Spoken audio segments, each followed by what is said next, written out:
The burning question for a lot of players at the moment is, where are the Battlegrounds Rewards? We're going to find out. Relics had an issue, so they had a hotfix. What? They haven't even been released yet. What the heck's going on with this? AQ Season 10 information and feedback from the community. And we've got so much more, including Arena predictions. Yes, hello everybody. Welcome back to the Marvel Contest of Champions news show for Wednesday. Oh my god, so much pep. Pep, pep, pep, pep, pep. It's too much pep. More pep than Pep Guardiola. And that's a lot of pep. Yep, I'm going to turn down the pep just a little bit. To let you know that you should hit the subscribe button and like button for this particular video. Weird. Look, in the video, I'm wearing the same hoodie. Ooh, except I've had a haircut, so that's a good point. And we kick off with, well, you know, I'm in a good mood. I think we're all in a good mood to a degree. And that is all about these lovely Platinumpool Crystals. As I've been saying for a while, when any stuff like this comes out, they're so darn important to go and grab. I myself are kind of grinding a little bit in the Unbreakable arena. I don't have a huge lot of time this week, but I wanted to give some time to kind of do this because these particular crystals, which I will be opening next week in my special birthday live stream, will definitely kind of, well, definitely, I say definitely, fingers crossed, give a large amount of units for my particular trouble. And yeah, like these are great. Those are basically free units. If you're willing to grind out a little bit, it's free units. So you know, as I said, like Kabam, great job with putting this back in. It's not been a great time for Kabam, but at the same time, you know, when they do little things like this, return back these events, which, you know, I'm not going to say every year they're going to return on the same day, because we all know that after the day of the Deadpool, don't expect gold offers, don't expect these trade-in stores at times. If they're in, but less likely for them to come in. So I'll take small W's where I can when it comes to Kabam and putting in certain things. And it was great to see that players here, like, you know, players said here a lot of about how Kabam is making a lot of stuff pay to win. However, free to play, the new Deadpool stuff has been doing really well for my unit count. And yeah, like, that's the thing. I really do rate Kabam on this particular thing, adding it back in time and time again. It's great. Players love it. You know, free to play, it's great. And also, even better, this comes in just before Cyber Weekend, like 2 weeks before that we get this. So yeah, well done to Kabam. And at the same time, hopefully players were able to scoop up a huge chunk of units. One player here made, it says 2 to 2.5k since they've started. You know, 1,830, I think that says. God, I have to really squint for that one. That's kind of like, I don't think you can probably see that on screen. I saw another one here, 1,000 units, and also some key pieces of 6-star. So it's great. So yeah, fantastic. Hopefully you got, did you get units? How many units did you get? Put it in the comment section down below. Next up, in Relics. Yes, Relics. Relics aren't in the game, are they? Even though we had that message saying that there was a problem with Relics and they had to be removed, and we were like, what? What? But Kabam Mike says that there is a hotfix build that addresses issues affecting upcoming content, which is Relics. This is version 37.0.1. I didn't even know there's a problem with Relics. Again, I'm like constantly going to be breaking out the Skeletor. What? That message was put on the 16th, so that's yesterday, and I'm not sure when this hotfix is coming in. If you go to your app store and kind of scroll on down, you'll still see the version, which is just there by my head. It says version 37.0.0. So the hotfix that's meant to be fixing the relics, which are not in game yet, is, I mean, I'm glad they've kind of tackled it before it's entered in. Let's face it, a lot of the time we go, oh, Kabam haven't tested this before it goes in. So it looks like an extensive amount of work has been done for relics so that they run smoothly into the game. That doesn't mean to say that they get a pass and they're going to be fine. The reason being is that this is very interactional content, or is it very interactional devices or items, I think we'll call them. Because like you will be interacting with everything. This affects synergies, champion abilities, nodes that the champions are fighting off against, potentially, and strikers as well, which have to run smoothly within the game. So there's multiple lanes of interaction that need to be assessed. So even though Kabam are tackling this now, there is a slight chance that something will go amiss. Fingers crossed for Relics going in smoothly. AQ Season 10 information. Now, we did a full video of this one yesterday if you want to go and check it out. Now with this, there's a lot of stuff that's good. The Glory Store improvements are good. There's still some things that still remain questionable. It's very weird to see that relics and relic alloys and items associated with it are going to be in the Glory Store. That's kind of weird, but I guess it is what it is with that one. I thought they might have something like a proving ground, but they may have a proving ground still. We just don't know. We don't know full information of Relics release until, well, they're released.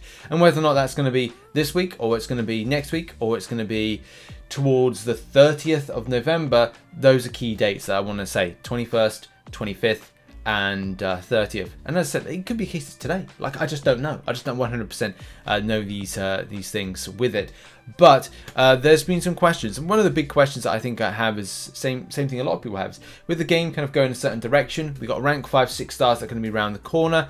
We have got, and people will be able to do that soon. By the way, that's going to be a no-brainer. By the end of the year, you'll definitely see a rank 5, 6 star. But you got health pools of like, look, my King Grid's got 55,000 hit pool, and well, when it comes to content, if something happens, look, mistakes happen. Issues happen, inputs happen, and bogus stuff happens in MCOC. So when you go to the Glory Store, you want to know that there's a health pot available to you that's to cover that.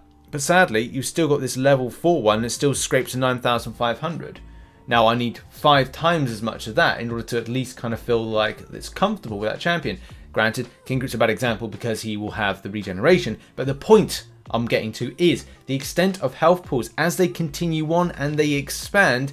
We've got to start seeing increase in health potions and better revives when it comes to the Glory Store, just to feel like it's, you know, fairly helping out players to, well, you know, regen and heal up and revive your heroes. And this is even more so because Kabam are pushing a narrative of that you should be encouraged to do higher maps, and as well to explore them 100% and to get as far as you possibly can to then reward against the kind of, it's similar to like a problem is like it's molding into different events. Like Alliance Wars is all about you have to go as far as you can in order to get as much points as you can. Yes, if you explore it's great, but the more you go, the further you get, kind of thing.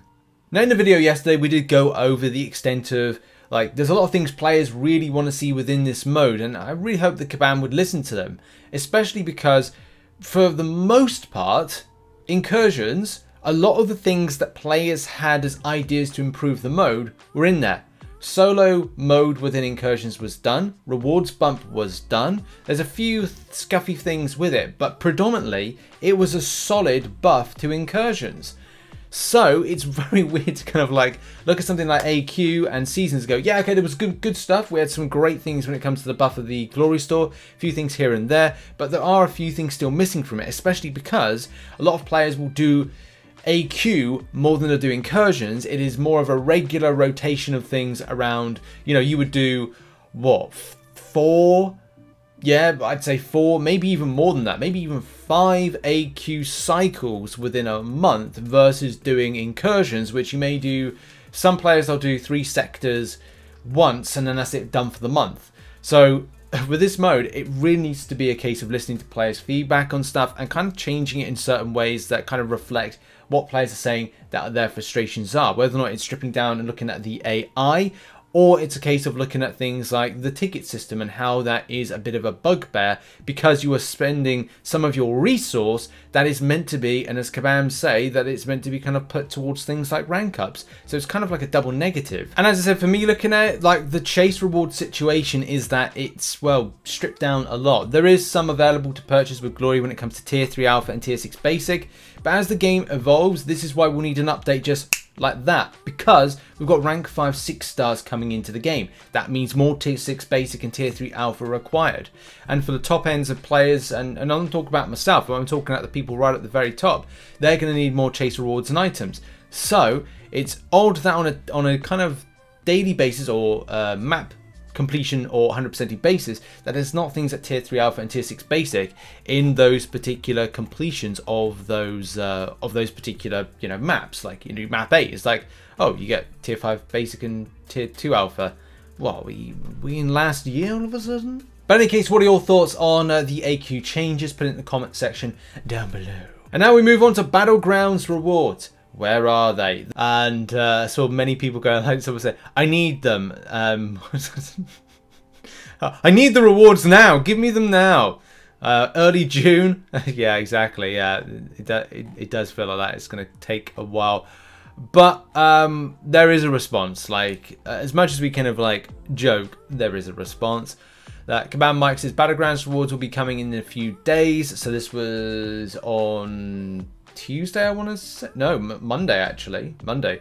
We need. So that's a few days. Okay, so a few days can stretch into 4 days. So that could be when it ends.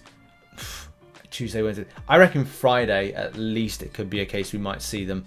If I was to guess, we need to take some time to remove people that cheated manually. And that's not a quick process. We'll work to get them out as soon as possible.